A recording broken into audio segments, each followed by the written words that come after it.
In today's video, we're going to learn the riff from the song Kids by MGMT, and we're going to create 5 different layers of chord melody sounds with it. We're going to start by just playing the melody, which sounds something like this. Then we're going to add chord melody to that.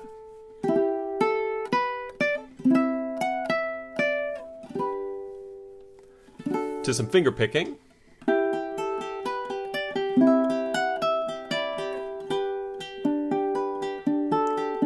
Some strumming,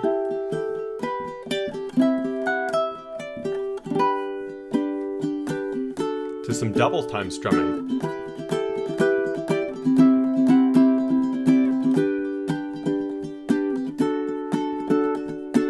We're going to learn how you can take these to your other lessons and your other chord melody arrangements to really spice them up as you go through. So let's go ahead and dive into this. What we're going to look at to start is just the melody of the song. Now, for just a little bit of background, every song is kind of comprised of 3 main sections. It's going to be the melody, the harmony, and the rhythm. Now, the melody is whatever's sang or hummed. You know, it's the main part of the song, a single group of notes, rather. The harmony is going to be everything that's not that, so everything that's happening in the background. The most common form of harmony is chords. And then the rhythm's going to be kind of the groove, and it's going to be sort of obvious as you're playing the song, right? So let's start with just that first part, though, the melody. And there's rhythm to this melody for sure, but it looks something like this as we go through. What we'll see is just these notes G, A, B, D, E, F sharp, E, D, B, A. Now, if I play these on the ukulele, it looks and sounds something like this.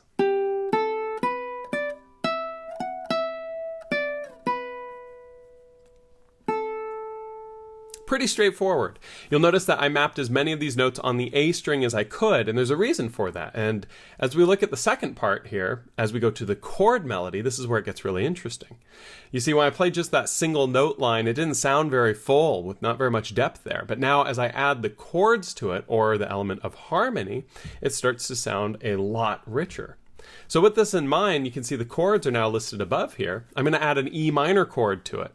So instead of just playing my G note here, I'm going to play an E minor, stopping at that G note because that's my melody note, but it adds a little bit more depth. Continue playing the melody. Then it goes to a C chord, but my melody note's this high E, so I'll play a C with that high E. And then I'll go to a G chord with my B melody note, and a D chord with my A melody note. So this first layer here starts to really sound full. Sounds like this.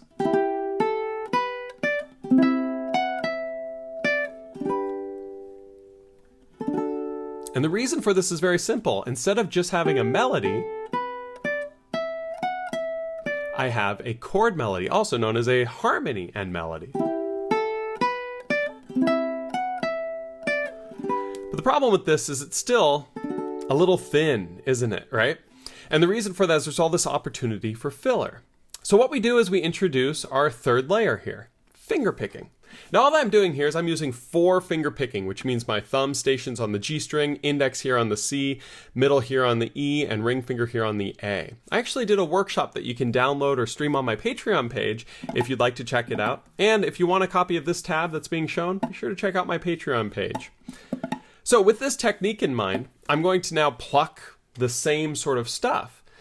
It sounds and looks something like this.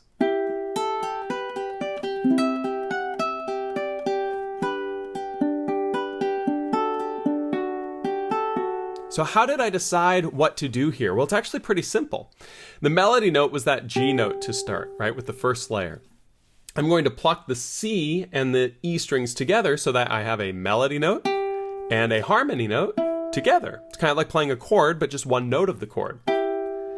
And then the next melody note is going to be this open A, right? But instead of playing the melody note immediately, I'm going to add a little filler note in between, which is going to be this open G string with my thumb.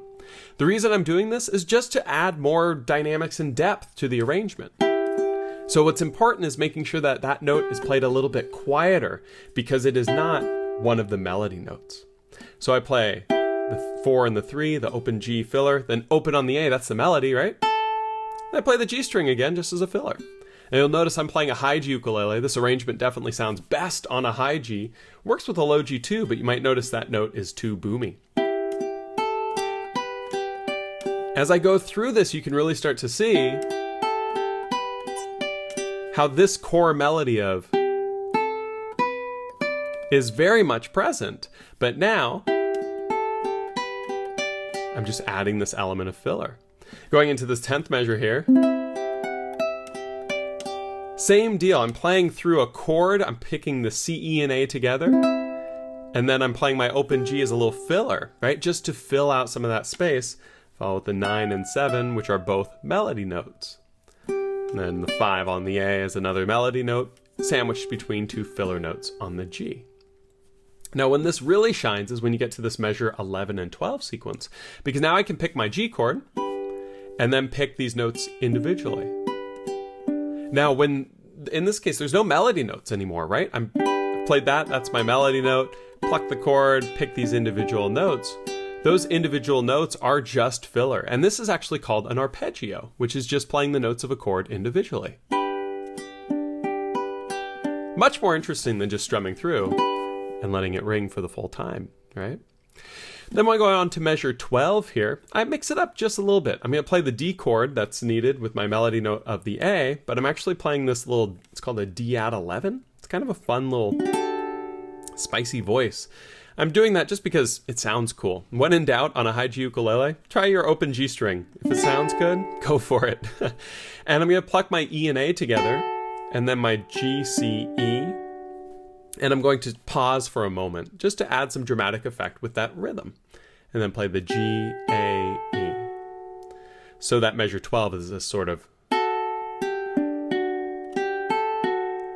And if you listen to these 4 measures now together, measures 9, 10, 11, 12, it should be something like this.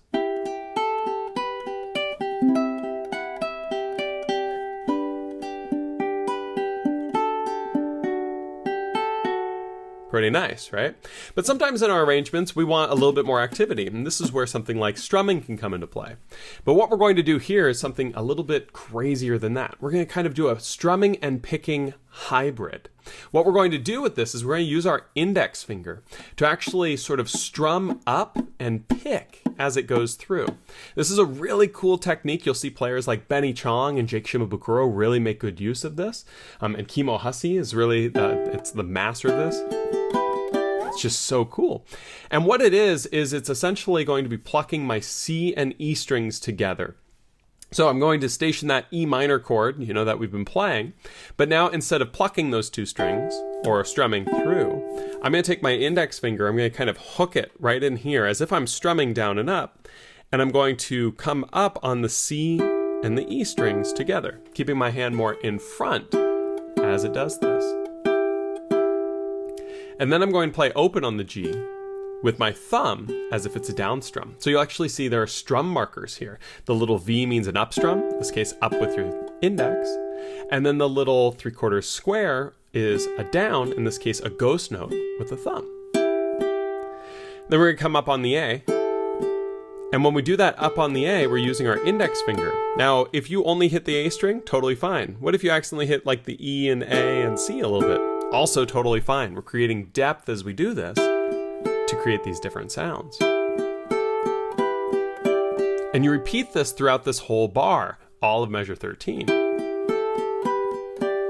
You'll see it's just going up with the index, down with the thumb on the G string for that sort of filler. Now, does this sound like picking or strumming to you? If you said both, well, that's a good answer because it's kind of this hybrid technique. But at its core, it's still just this, isn't it? This is layer 1, layer 2, layer 3, layer 4. Pretty cool, right? As we go into the 14th measure here, you'll see this little squiggly line with an arrow going down. What we're going to do is strum through 0007 with our thumb. And then we're going to go back to this little technique. So we'll use the thumb on the G string for the down.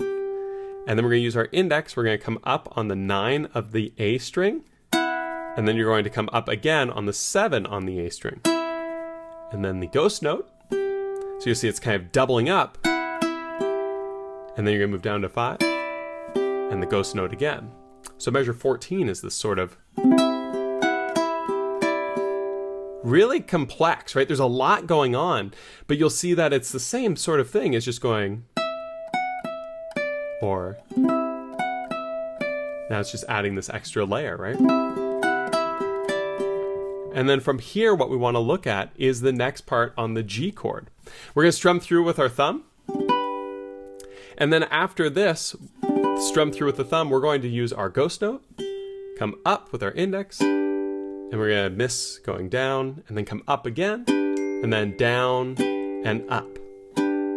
So this creates a really cool sound with it as you go through, because now we're going with that thumb through strum, and then we're going to do the ghost up, up, down, up. So it has that real strum feel. And the measure 16 is actually really straightforward. We play a D chord. You can do your cool, fun D add 11 that we talked about a moment ago if you want. I just have it written as a D here. Both work. And we're going to go down, down, up, down, up. Really straightforward pattern. If you struggle with rhythms like this, especially ones like this, down, down, up, down, up, I have a whole course on it. Check it down in the link below. But it goes into that very strum feel. So measures 13, 14, 15, and 16 kind of sound and look like this.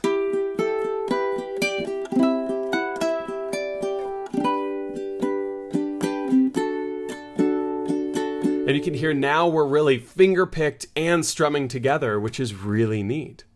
So now from here we go on to the fifth one, the final incarnation, and this is a double time strum part. So if you're overwhelmed right now, that's okay. It's pretty overwhelming, and to be completely honest, this is even more overwhelming. This is using double time strumming, which means our hand's going to be moving twice as fast as we normally do. So if you struggle with the previous one, it's okay. Pause the video, work on these for a while. It takes some time, but this one is really quite cool and fun.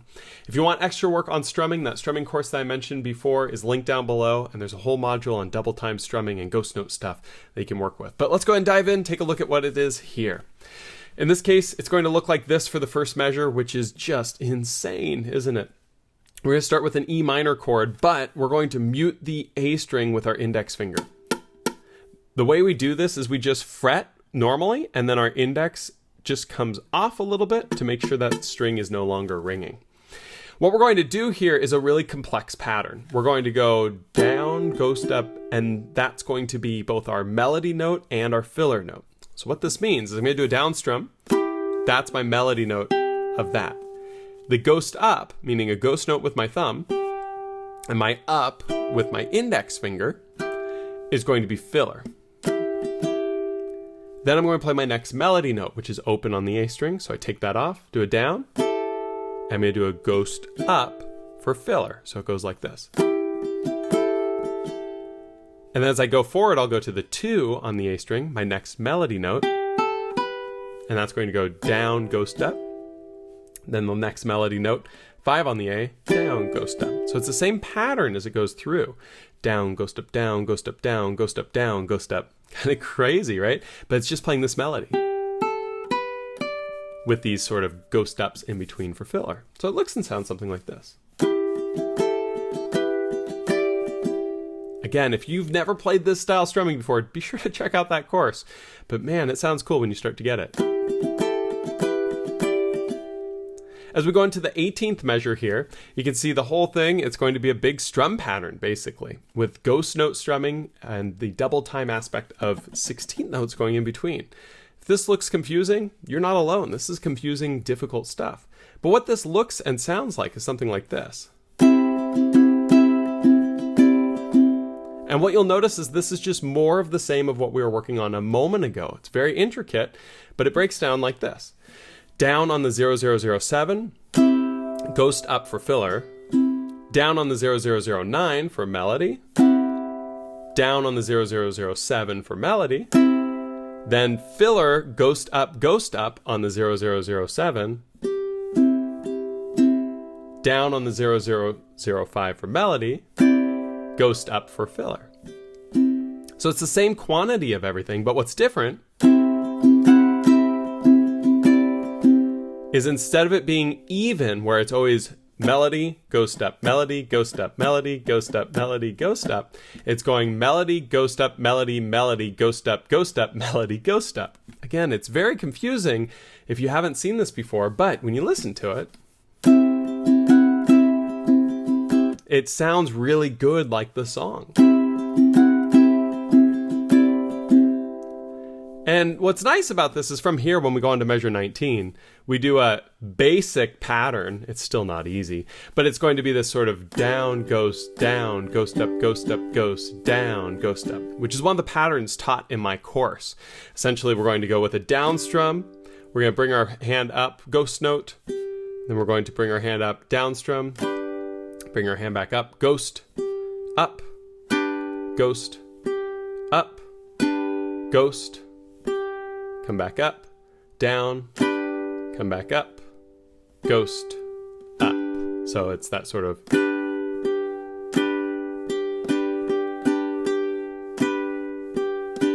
Again, if you haven't worked on strum patterns in this way, this can be a lot to work on. That course can be very helpful. But the good news is when it goes on to the last measure here on the D chord, or the D at 11 if you want, you're going to play the exact same pattern. And what this does is it creates this double time part to sound something like this.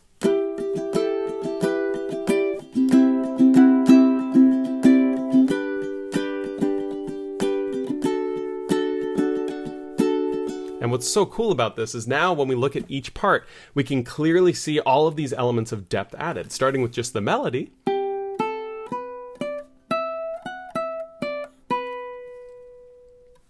Going to the chord melody.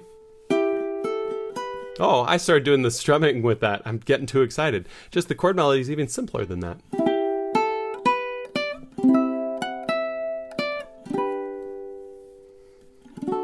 Into the finger picking.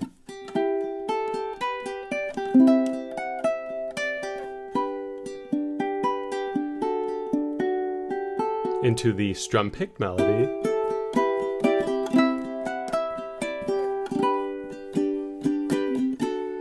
Into the double time.